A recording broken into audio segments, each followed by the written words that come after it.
Hello students, आज हम Wordsworth की प्रैक्टिस सेट देखेंगे। हमने 5 प्रैक्टिस सेट कवर कर लिए हैं वर्ड्सवर्थ के। अगर आपने अभी तक नहीं देखा है तो आप प्लेलिस्ट में जाके चेकआउट ज़रूर कर लीजिएगा। और अगर आपको पीडीएफ चाहिए, ये जो आज पढ़ने जा रहे हैं हम, इसकी पीडीएफ चाहिए तो आप टेलीग्राम पे हिना इंग्लिश क्लासेस से ज्वाइन हो सकते हैं, तो आपको वहाँ पे पीडीएफ मिल जाएगी। Okay, let's begin. First question है, who criticized Wordsworth for not practicing his own theory in his own poems?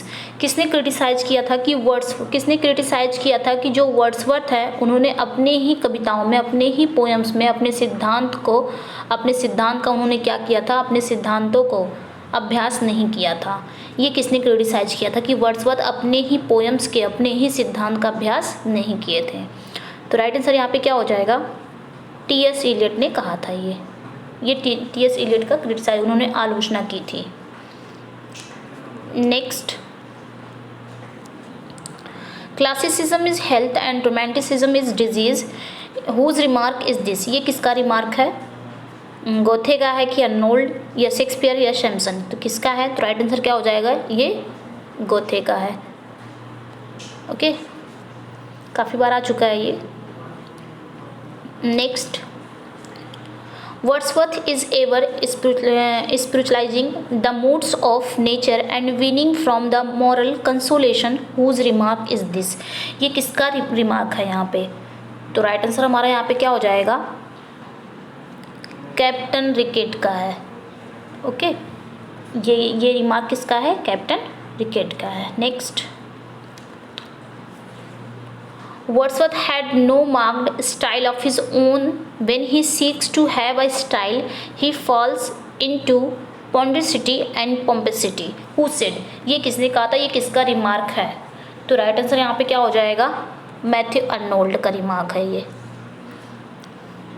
Next, Who calls the immortality ode the high water mark of poetry? किसने immortality odd को the high water mark of poetry कहा है? तो किसने कहा है? Immersion ने कहा है। राइट आंसर क्या हो जाएगा यहाँ पे, immersion. Next, Wordsworth uttered nothing base, ये किसका स्टेटमेंट है? Wordsworth uttered nothing base, who said? किसने कहा था? तो राइट आंसर क्या हो जाएगा, पहला ही है, अल्फ्रेड लॉर्ड टेनिसन ने कहा था। ये स्टेटमेंट किसका है? वर्ड्सवर्थ को ही कहे हैं वो, वर्ड्सवर्थ अटर्ड नथिंग बेस। तो राइट आंसर क्या हो जाएगा, टेनिसन, इन्होंने ही कहा था। Okay, Alfred Lord Tennyson. Next, Just for a handful of silver he left us, just for a ribbon to stick on his coat. These lines are about Wordsworth. ये लाइनें जो है ये वर्ड्सवर्थ के बारे में है। Who wrote? कौन लिखता है? तो राइट आंसर क्या हो जाएगा हमारा, पहला ही है, Robert browning in the lost leader. Robert browning का एक वर्क है द लॉस्ट लीडर। ये लॉस्ट लीडर में ही वर्ड्सवर्थ के बारे में ये चीज़ें कहते हैं, लाइनें लिखते हैं। और ये लॉस्ट लीडर भी वर्ड्सवर्थ को ही कहा गया है, लॉस्ट, इनको कहा गया लॉस्ट लीडर। Next,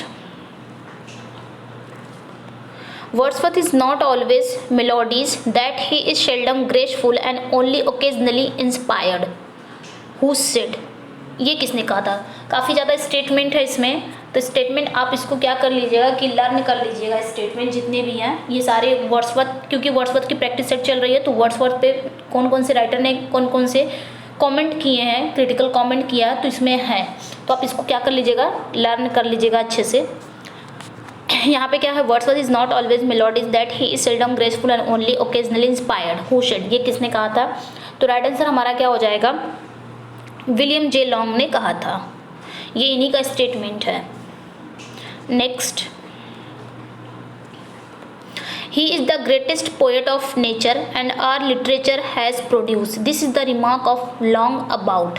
यहाँ पे कह रहे हैं वो नेचर का सबसे महान पोएट है and our literature has produced. This is the remark of Long. ये रिमार्क किसका है? W.J. लॉन्ग का है। इतना तो हमको पता चल गया कि ये रिमार्क मतलब ये स्टेटमेंट किसका है? W.J. लॉन्ग का। अबाउट किसके बारे में है? उन्होंने किसको कहा है कि he is the greatest poet of nature? तो राइट आंसर क्या हो जाएगा, विलियम वर्ड्सवर्थ को ही उन्होंने कहा है। ओके, यहाँ पे किसने कहा है ये भी है नाम, और किसको कहा गया वो भी है, और कौन सी लाइन कही गई यहाँ पे, 3 फैक्ट आपको यहाँ पे मिल जा रहे हैं। Next, where does Wordsworth compare himself to an Aeolian harp. यहाँ पे क्या कह रहा है कि वर्ड्सवर्थ ने अपने आप के कंपेयर कहाँ की है, क्या कह के, एओलियन हार्प के रूप में अपने आप को उन्होंने क्या किया है, तुलना की है, कहाँ पे की है, ये पूछ रहा है। तो राइट आंसर क्या हो जाएगा, इन द प्रील्यूड में। उन्होंने कहाँ किया है, प्रील्यूड में किया है उन्होंने, क्या एओलियन हार्प करके उन्होंने प्रील्यूड में अपने आप की क्या की है, कंपेयर की है। Okay, next, where were the lyrical ballads appreciated more than England. यहाँ पे कह रहा है कि इंग्लैंड के बजाय लिरिकल बैलेट्स को सबसे ज़्यादा एप्रिसिएट कहाँ किया गया है, इंग्लैंड से ज़्यादा। तो राइट आंसर क्या हो जाएगा, अमेरिका में। अमेरिका में इंग्लैंड से ज़्यादा लिरिकल बैलेट्स को एप्रिसिएट किया गया है। Next, who is absolutely without humour according to Long. Long के अनुसार कौन ऑब्सल्यूटली विदाउट ह्यूमर है, लॉन्ग के अनुसार। तो राइट आंसर क्या हो जाएगा, William Wordsworth. Next, Wordsworth gives you the bird and the flowers, the wind and the tree and the leaves just as they are and is content to let them speak their own message. Who expressed this opinion about Wordsworth? ये Wordsworth के बारे में किसका opinion है जिन्होंने express किया है, ये जो स्टेटमेंट है ये किसका है, किसका ओपिनियन है जिन्होंने वर्ड्सवर्थ के बारे में एक्सप्रेस किया है। तो राइट आंसर यहाँ पे क्या हो जाएगा, W.J. लॉन्ग का ही है। यहाँ पे राइट आंसर क्या हो जाएगा, W.J. लॉन्ग का। Okay, next, who according to Long, Long के अनुसार has not only sight but insight. मतलब लॉन्ग के अनुसार यहाँ पे who has not only sight, किसके पास सिर्फ शाइट ही नहीं है, सिर्फ दृष्टि ही नहीं है, बट इनसाइट बल्कि अंतर्दृष्टि भी है। ये लॉन्ग ने किसे कहा है, तो राइट आंसर क्या हो जाएगा, विलियम वर्ड्सवर्थ को ही कहे हैं वो। उन्होंने वर्ड्सवर्थ को कहा है कि वर्ड्सवर्थ के पास सिर्फ शाइट ही नहीं है बल्कि इनसाइट भी है वो, मतलब दृष्टि ही नहीं है, अंतर्दृष्टि है। Okay, next, for his poem Immortality Ode, अपनी पोएम इमॉर्टैलिटी ओड में Wordsworth is indebted to, Wordsworth किसके ऋणी हैं, अपनी पोएम इमॉर्टैलिटी ओड के लिए वर्ड्सवर्थ किसके ऋणी हैं। तो राइट आंसर क्या हो जाएगा, Vaughan's the Retreat. Vaughan's the Retreat, Vaughan का क्या वर्क है, द रिट्रीट, इन्हीं के ऋणी हैं। नेक्स्ट 76 का है, who suggest a return to natural and simple living as the only remedy for human wretchedness. किसने सजेस्ट किया था कि नेचुरल की तरफ लौटो एंड सिंपल लिविंग मतलब साधारण जीवन जीवो, ओनली रेमेडी फॉर ह्यूमन जो रैचडनेस है उसके लिए सिर्फ एक ही रेमेडी है। रैचनेस मीन्स क्या होता है, बदहाली। जो ह्यूमन के रैचनेस है उसके लिए सिर्फ एक ही रेमेडी है, नेचुरल और सिंपल लिविंग। ये किसने सजेस्ट किया था, तो राइट आंसर क्या हो जाएगा, William Wordsworth. Next, the only love sonnet of Wordsworth, Wordsworth की सिर्फ एक ही लव सोनेट है, वो कौन सी है। यहाँ पे कह रहा है कि वर्ड्सवर्थ की सिर्फ एक ही लव सोनेट है, वो कौन सी है। तो राइट आंसर यहाँ पे क्या हो जाएगा, A, why are thou silent. ये वर्ड्सवर्थ की लव सोनेट है। ओके, उन्होंने लव सोनेट लिखा था एक ही, why are thou silent. Next, the poem happy warrior is partly a commemoration on the death of. इनकी जो पोएम है हैप्पी वॉरियर, ये किसके डेथ पे लिखी गई है या किसको याद करके लिखी गई है। कमेमोरेट मीन्स क्या होता है, याद करना। तो राइट आंसर क्या हो जाएगा यहाँ पे, हिज ब्रदर जॉन वर्ड्सवर्थ। उनके भाई जो थे जॉन वर्ड्सवर्थ, उन्हीं की डेथ पे उन्होंने ये लिखा था, ये poem happy warrior. Okay, next, which is Wordsworth first volume of poetry. Wordsworth की फर्स्ट वॉल्यूम ऑफ पोइट्री कौन सी है, तो राइट आंसर क्या हो जाएगा, descriptive sketches. Next, Coleridge was Wordsworth friend, he died in. Coleridge कौन थे, वर्ड्सवर्थ के फ्रेंड थे, और ये इनकी डेथ कब हुई थी, किसकी, कॉलरिज की। तो राइट आंसर क्या हो जाएगा, 1834 में। Next, Wordsworth, Coleridge and Southey are famous as the poets. ये तीनों पोएट्स हैं किसके? नेचर पोएट की, रोमांटिक लव की, ओशियन डिस्ट्रिक्ट के, कि लेक डिस्ट्रिक्ट के? तो राइट आंसर क्या हो जाएगा? लेक डिस्ट्रिक्ट के ये पोएट हैं, इसलिए इन तीनों को लेक पोएट भी कहा जाता है, और ये तीनों लेक डिस्ट्रिक्ट के भी पोएट हैं। Okay, next, the Prelude is said to be, Prelude को कहा जाता है, क्या कहा जाता है? राइट आंसर क्या हो जाएगा? पहला ही है spiritual autobiography of Wordsworth. Wordsworth की स्पिरिचुअल ऑटोबायोग्राफी प्रिल्यूड को कहा जाता है। Next, lyrical ballads came in, Lyrical ballets कब आया था? तो राइट आंसर क्या हो जाएगा? 1798 में। Next, preface to lyrical ballads came in, Lyrical Ballads में प्रीफेस कब आया था? तो राइट आंसर क्या हो जाएगा? 1800 में। 1800 में प्रीफेस ऐड हुआ था। Okay, next, in the preface to the lyrical Ballads की प्रीफेस में Wordsworth examine a sonnet of Gray, Wordsworth ने थॉमस ग्रे की एक सोनेट को एग्जामिन किया था। Which one? वो कौन सी सोनेट है? तो राइट आंसर क्या हो जाएगा? पहला ही हो जाएगा on the death of Richard West 1742। Okay, एक मिनट, पहला ही है यहाँ पे 1742 में ये आया था इनका, on the death of Richard West. ये इनकी एक एलिजी है, किसकी? थॉमस ग्रे की। नेक्स्ट,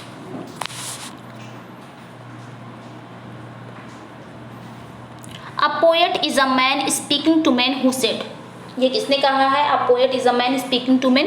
तो राइट आंसर क्या हो जाएगा? William Wordsworth. Next, Wordsworth added an appendix to the preface to trace out the history of poetic diction and to point out the defect of।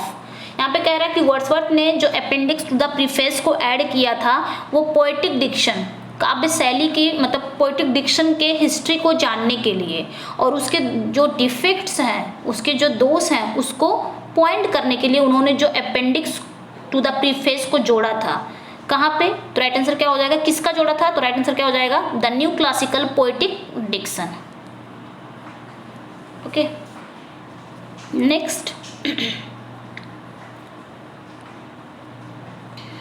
88 का है, this spiritual love act nor can exist without imagination which in truth is but another name for absolute power and clearest insight, amplitude of mind and reason in her most exalted mood.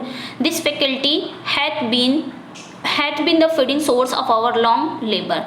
These lines reveal Wordsworth concept of imagination. ये जो लाइनें हैं ये Wordsworth के, ये reveal की गई है वर्ड्सवर्थ के इमेजिनेशन ऑफ कॉन्सेप्ट की। आगे क्या कह रहा है?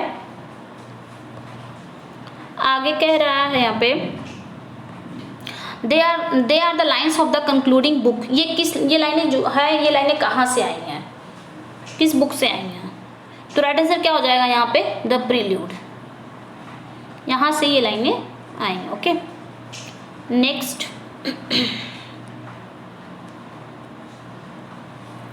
no pleasant images of trees, of sea or sky, no colors of green fields, but hues and mighty forms that do not live like living men. These lines are from Wordsworth. ये लाइनें Wordsworth से हैं, लेकिन कहाँ से ली गई हैं? वर्ड्सवर्थ के प्रील्यूड के कौन सी बुक से ली गई हैं? तो राइट आंसर क्या हो जाएगा? द प्रील्यूड बुक 1 से ली गई हैं लाइनें। ओके,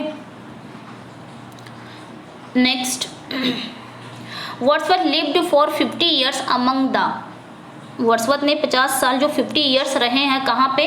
राइट आंसर क्या हो जाएगा यहाँ पे? पहला ही हो जाएगा द कम्बरलैंड डेल्समैन में। Next, one of the following is not by Wordsworth, इसमें कौन सा वर्ड्सवर्थ का वर्क नहीं है? माइकल तो है, रेजुलेशन एंड इंडिपेंडेंस ये भी है, इट्स इज अ ब्यूटियस इवनिंग ये भी है। कौन सा नहीं पूछ रहा है यहाँ पे? नॉट है।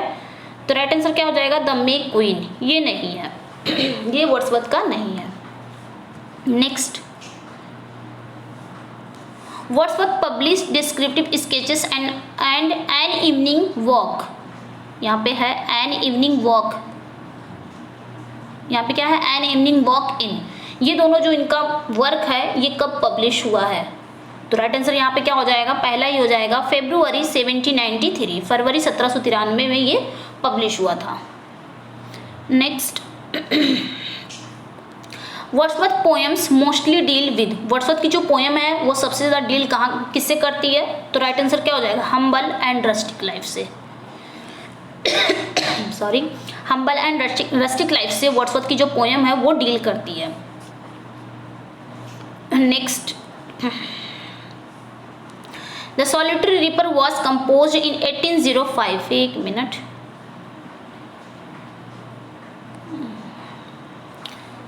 The Solitary Reaper was composed in 1805. It was composed 2 years after a tour of August 1803 Scotland. It was published in, यहाँ पे कह रहा है कि जो Solitary Reaper है वो कंपोज कब हुई है? 1805 में, और उसके कंपोज के 2 साल बाद ही वो क्या गए थे, एक मतलब वो कहाँ गए थे? 1803 में स्कॉटलैंड का टूर किया था। ये पब्लिश कब हुआ था पूछ रहा है, तो राइट आंसर क्या हो जाएगा? 1807 में पब्लिश हुआ था, पोएम्स इन 2 वॉल्यूम्स में।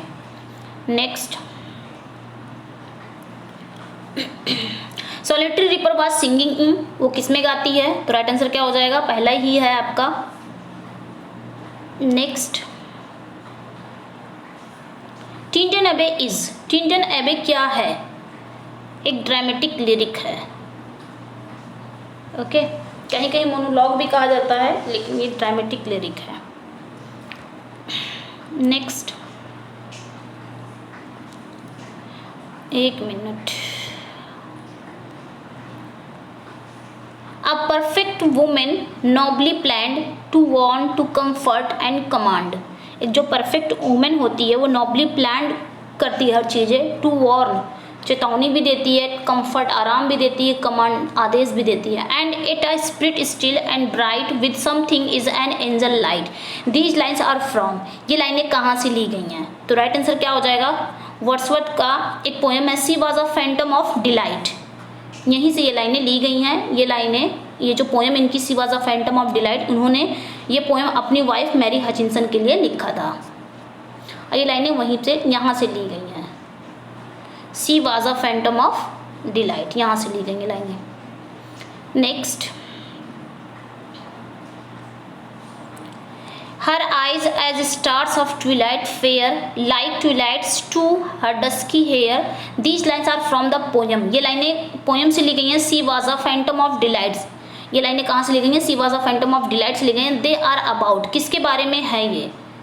तो अभी हमने पढ़ा है कि ये पोएम, ये जो उन्होंने पोएम लिखा है अपनी वाइफ के लिए लिखा है, मैरी हचिंसन के लिए लिखा है। तो ऑब्वियसली यहाँ पे किसके बारे में वो बोल रहे हैं? राइट आंसर क्या हो जाएगा? मैरी हचिंसन के बारे में ही, जो उनकी वाइफ थी, जो उनकी फ्रेंड भी थी, बाद में वाइफ हो गई थी। Okay, next, William Wordsworth was in 1791 in France, William Wordsworth France कब गए थे? 1791 में। Where he was witness to the middle age, जहाँ वो मिडिल एज के विटनेस थे।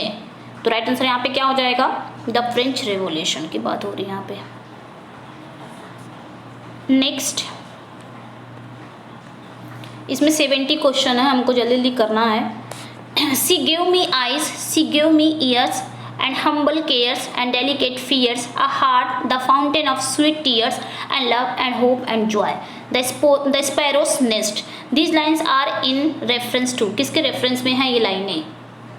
तो राइट आंसर यहाँ पे क्या हो जाएगा? डोरोथी वर्ड्सवर्थ के बारे में है ये लाइनें, इन्हीं के रेफरेंस में है। Next, the excursion dated 1814 marks the beginning of, excursion की डेट कब है? 1814 में आई है, और इसकी शुरुआत की मार्क्स क्या है? तो राइट आंसर क्या हो जाएगा? B, the decline of Wordsworth poetic genius, correct answer क्या हो जाएगा? B. Next,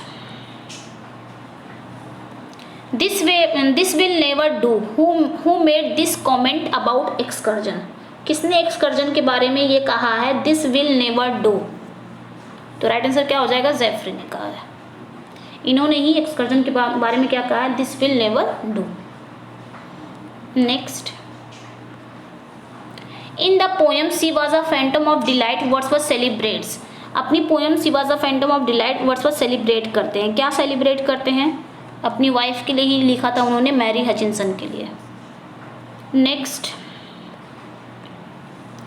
but she is in her grave and oh the difference to me these lines appear. ये लाइनें कहाँ पे आती हैं? ये दोनों लाइनें जो हैं, ये दोनों लाइनें कहाँ पे आती हैं? तो राइट आंसर क्या हो जाएगा? She dwelt among the untrodden ways. ये लाइनें इसमें आती हैं, but she is in her grave, बहुत इंपॉर्टेंट लाइन है ये। नेक्स्ट, पूछा भी है कई बार एग्जाम में ये। नेक्स्ट पढ़ लेते हैं इसको पहले। She dwelt among the untrodden ways, strange fits of passion have I known, a slumber did my spirit seal, and 3 years she grave in sun and shower are the 4 poems of Wordsworth Lucy poems। ये चारों poem Wordsworth की Lucy poem से हैं। 1 poem was added later in 1801, एक poem बाद में जोड़ी गई 1801 में। which one, वो कौन सी है जो बाद में जोड़ी गई? तो राइट आंसर यहाँ पे क्या हो जाएगा? पहला ही हो जाएगा, I travelled among unknown men। इसको 1801 में जोड़ा गया। बाकी जितनी भी इनकी पोएम है ये 1798 में कंपोज हुई है, लेकिन इसको कब जोड़ा गया? 1801 में। Next, Herbert Read, Coleridge, Hazlitt, De Quincey, Matthew Arnold, T S. Eliot and Harold Bloom are few names known for criticism on. ये सारे, ये कुछ नेम हैं जो क्रिटिसिज्म के लिए जाने जाते हैं। किस पे? ये सारे मतलब ये जितने भी राइटर हैं इन्होंने वर्ड्सवर्थ पे ही क्रिटिसिज्म किया है। Okay, next,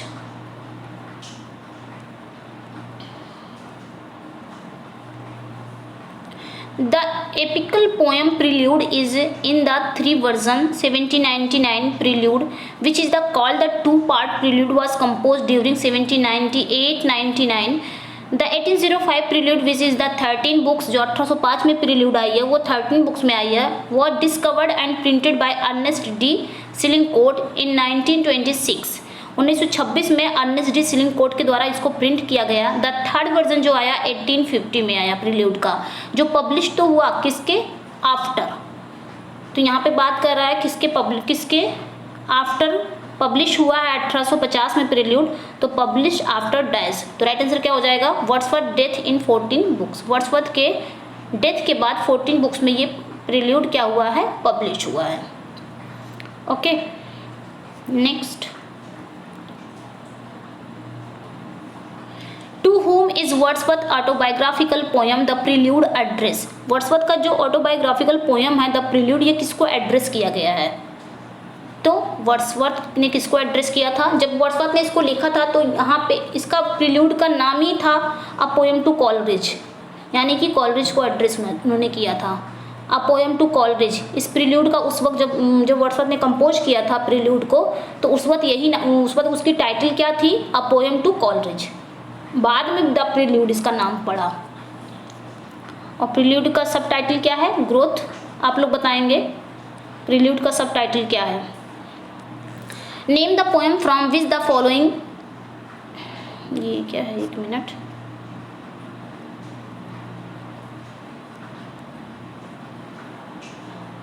name the poem from which the following words have been quoted. The gods approve the depth and not the tumult of the soul. ये जो लाइनें हैं, the gods approve the depth and not the tumult of the soul, ये कहाँ से ली गई हैं? तो राइट आंसर क्या हो जाएगा? लॉडेमिया की लाइन है ये, जो 1815 में पब्लिश हुआ था और 1814 में ये कंपोज की गई थी। और ये इम्पॉर्टेंट लाइन है लॉडेमिया की, ये आपकी लाइनें इम्पॉर्टेंट हैं। ओके, राइट आंसर क्या हो जाएगा? डी। नेक्स्ट, एक नैरेटिव पोएम है ये। Wordsworth had passion for nature fixed in his blood, ये किसका है? राइट आंसर क्या हो जाएगा यहाँ पे? डिक्वेंसे। नेक्स्ट, शक लिटिल बेब शक again, it cools my blood it cools my brain, thy lips I feel them baby, they draw from my heart the pain away। Who wrote these lines? ये line कौन लिखता है? तो right answer क्या हो जाएगा? Wordsworth ही लिखते हैं। किसमें? हर आइज आर वाइल्ड में, इसमें उन्होंने लिखा है। ये लाइनें किसमें है? वर्ड्सवर्थ का एक work her eyes are wild, उसमें उन्होंने ये लाइनें लिखा है। Next, measured it from side to side. It is 3 feet long and 2 feet wide. This is about an infant's grave in the poem The Thorn composed by. ये thorn किसके द्वारा compose की गई है? तो राइट आंसर क्या हो जाएगा यहाँ पे? William Wordsworth. विलियम वर्ड्सवर्थ का ये वर्क है थॉर्न। द थॉर्न क्या है? द थॉर्न है। Okay, next, what does Hazlitt in his essay? Hazlitt अपने एस्से में कहते हैं my first acquaintance with poets call Wordsworth. क्या कहते हैं? राइट आंसर क्या हो जाएगा यहाँ पे? More quaint and dawn quick stow like. Next, who inspired Wordsworth to compose poem? तो यहाँ पे राइट आंसर क्या हो जाएगा? William Taylor, his teacher. William Taylor कौन थे? उनके टीचर थे। नेक्स्ट,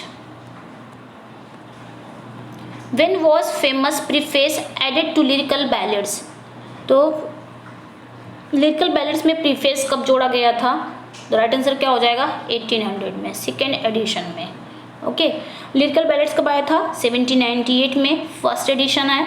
और सेकेंड एडिशन कब आया था? 1800 में। थर्ड कब आया था? 1802 में। और फोर्थ कब आया था? 1805 में। सेकेंड एडिशन में प्रीफेस जोड़ा गया था और थर्ड एडिशन में अपेंडिक्स ऑन पोएटिक जोड़ा गया था। Next,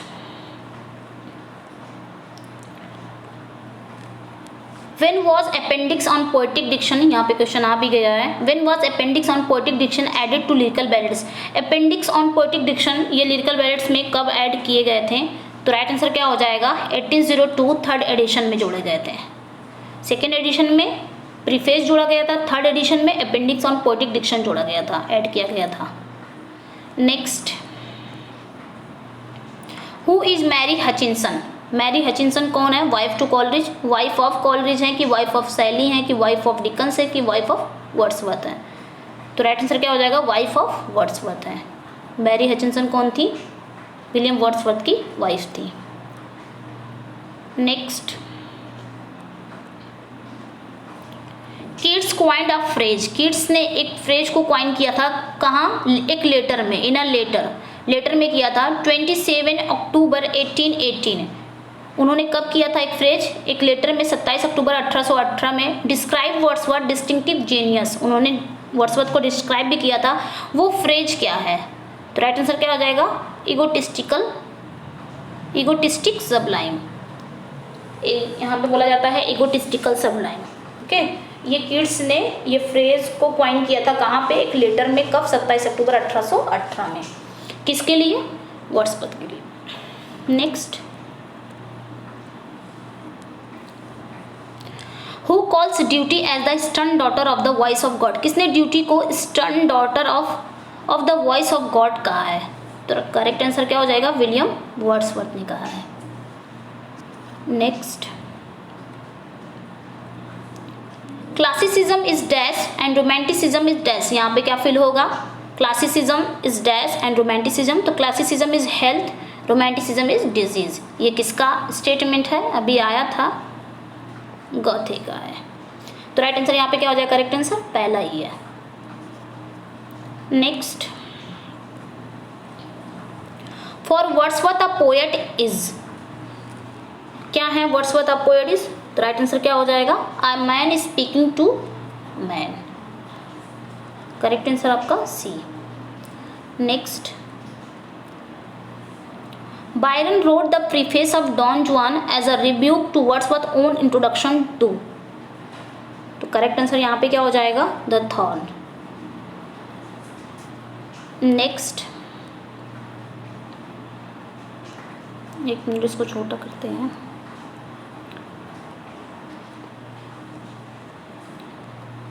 consider the following statement regarding lyrical ballads. Lyrical ballads के रिगार्डिंग यहाँ पे कुछ स्टेटमेंट है with a few other poems, और भी अन पोएम है 1798 में आई है। फाइंड द इनकरेक्ट वन, उसमें कौन सा गलत है?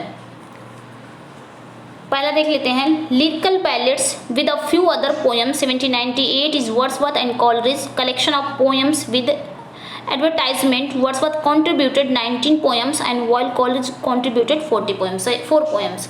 सही है. लिरिकल बैलेट्स में वर्ड्सवर्थ के कितने पोएम्स थे? आपके 19 पोएम्स थे और कॉलेज के कितने थे? 4 थे. आगे देख लेते हैं.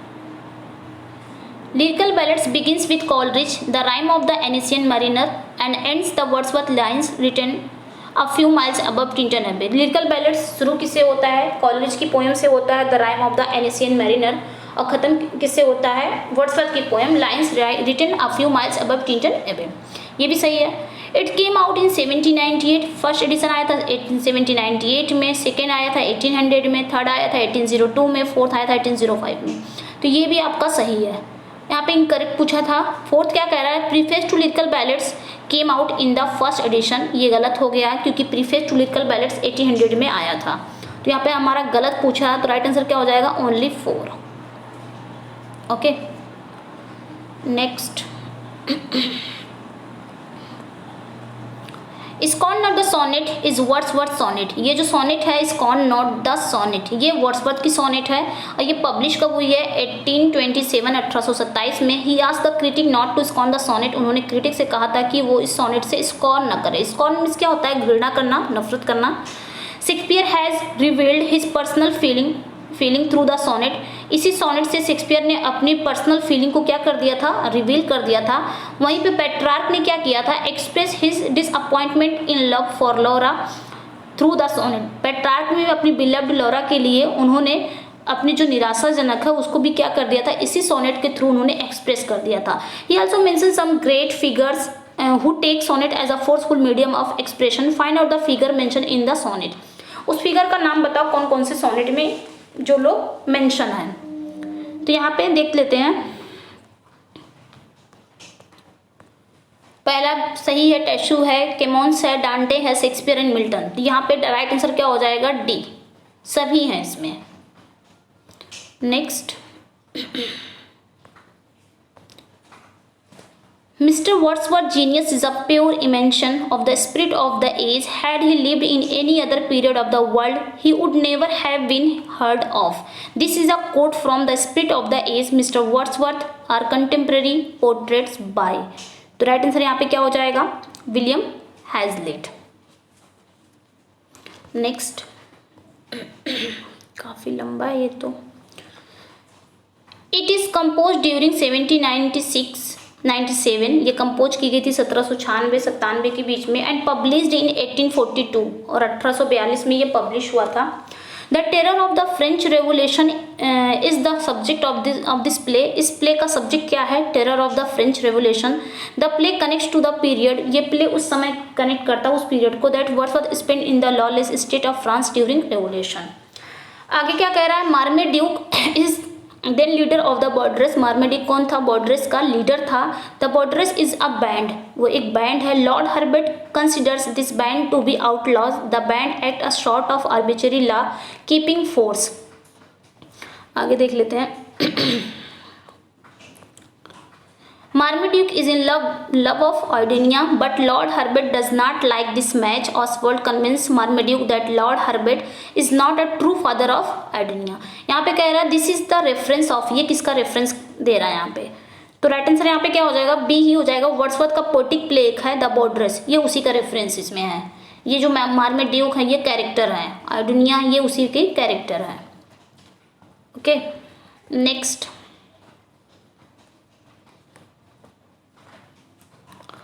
What is the title often given to Wordsworth's sonnet, which is an argument about the usefulness of the sonnet as a means of poetic expression, and a rejection of the idea that the sonnet's formal restriction place undesirable limitation upon what the poet can do with the sonnet from. किस sonnet की यहाँ पे बात हो रही है? तो right answer क्या हो जाएगा? Nuns fret not at their convent's narrow room. Next. William Wordsworth has written poems on birds. William Wordsworth ने पोएम लिखा था किस पे? बर्ड्स पे, चिड़ियों पे. He has written 2 poems of the same title on a bird. उन्होंने same title दिया था एक बर्ड पे, लिखा था. Name the poem. उस पोएम का नाम बताओ. तो राइट आंसर क्या हो जाएगा? To a skylark. Next. यहाँ पे कुछ उसका दिया गया है नोट, इसको छोड़ देते हैं, स्किप कर देते हैं। Lift me guide me till I find that spot which seems so to thy mind. Up to thee would I fly. There is madness about thee and joy divine in that song of thine. Lift me, guide me high and high. ठीक है, to thy bequeating place in the sky, joyous as morning. आगे क्या कह रहा है? Thou art laughing and scorning, thou hast earnest for thy love and thy rest. These lines are composed by Wordsworth. ये जो लाइनें हैं ये वर्ड्सवर्थ ने लिखी गई है। नेम द पोएम, किस पोएम की लाइनें हैं ये? तो राइट आंसर क्या हो जाएगा यहाँ पे? टू आ स्काईलार्क की लाइनें हैं, जो कब आया था? 1805 में आया था। ये लाइनें किसकी हैं? टू आ स्काईलार्क की। Next, I so long a worshipper of nature hither came, unwearied in that service, rather say with warmer love, oh with far deeper zeal of holier love. Here in these lines Wordsworth calls himself a worshipper of nature. Name the poem. यहाँ पे Wordsworth क्या कह रहे हैं? अपने आप को worshipper of nature कह रहे हैं। किस पोयम में? तो राइट आंसर यहाँ पे क्या हो जाएगा आपका? 392। इसमें इन्होंने अपने आप को क्या कहा है? वर्शिपर ऑफ नेचर कहा है। और ये लाइन भी उसी की है, 392 की है। An evening walk and descriptive sketches 1793 is the first volume of poetry. किसका था? विलियम वर्ड्सवर्थ का था ये वर्क। नेक्स्ट, लास्ट क्वेश्चन आपका है ये आज का। Bhagat Singh did not use any harsh word against the revered leader Lajpat Rai, but he launched a political ideological campaign against him. He revealed it by quoting a poem. उन्होंने एक poem के द्वारा, coat के द्वारा reveal किया था the lost leader of Browning. Lost leader किसका है? ब्राउनिंग का है। With the photograph of Lajpat Rai on the front cover of his pamphlet. उनके पैम्फलेट का फ्रंट कवर था ये। Who is this lost leader of Browning's poem? ब्राउनिंग का जो पोएम है उसमें जो लॉस्ट लीडर है, लॉस्ट लीडर किसको कहा गया है? The lost leader. ब्राउनिंग ने जो लॉस्ट लीडर पोएम लिखा, यहाँ पे बस इसका कहने का मतलब यहाँ पे है कि जो लॉस्ट लीडर है, ये लॉस्ट लीडर ब्राउनिंग ने किसे कहा है? तो राइट आंसर हमारा क्या हो जाएगा यहाँ पे? विलियम वर्ड्सवर्थ को कहा है उन्होंने। ओके, तो ये थे आज के क्वेश्चंस। आपको क्वेश्चंस कैसे लगे हैं? आप लोग अपना फीडबैक ज़रूर दीजिएगा। और आपने इसमें से कितने क्वेश्चंस सही कर लिए? ओके, मिलते हैं नेक्स्ट वीडियो में। Thank you.